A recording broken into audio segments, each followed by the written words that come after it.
Dili na matulo, ay dili na maglantog TV din. Mga 2 days na siguro ko siyang gidala-dala, murgi kaluyan ra gid ba. Pag-abot na ko, dali jud kong uli kay pagkabalo na ko gitawagan ko sa rider sa Shopee. Nga nado na dito sa Sambalay, nasulod dito di. Kapag jud kong dagan pa uli dire akong ugangan.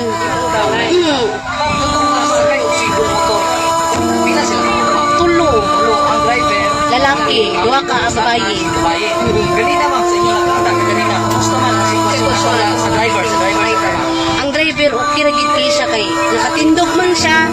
Normally lang gid siya pero na lang siya sa Madrid sa utang. Pero ang duha dili ko sure sa isa. Ang isa on the spot.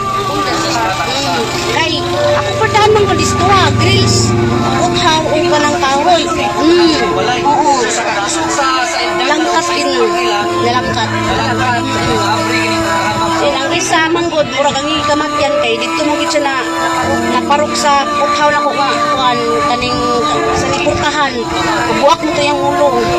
Sa ito nga nakuha ang information ma'am na asa man hindi kanina makatapos sa tingkad barangay Palpalan ng laag. May estudyante ma'am. Yes. Estudyante. Dapat ito, murag istorya mo siguro ng mga lalaki na driver. Wala. Nakatubag mo siya. Gidala naman police station ni ata. Ma'am, sa inyo na siren ma'am, wala. Hindi pa sila lango sa inyo. Kainom sila. Dili po ko sure. Siguro nakainom to sila. Siguro ambot lang dili po ko sure. Dili ka sure. Basta kay Silitres Balintaw. Ma'am, ito na siren ma'am. Nag-asa ko yung mga bata. May dagang mag-ispresa din na mga kilid-kilid ana. First time gini diri sa mga. Sa ito nga debate karon ma'am sa mga oras ako nag-discussion ka pero hindi pa gid mismo sulod sa imong panalay. Di ko katuo.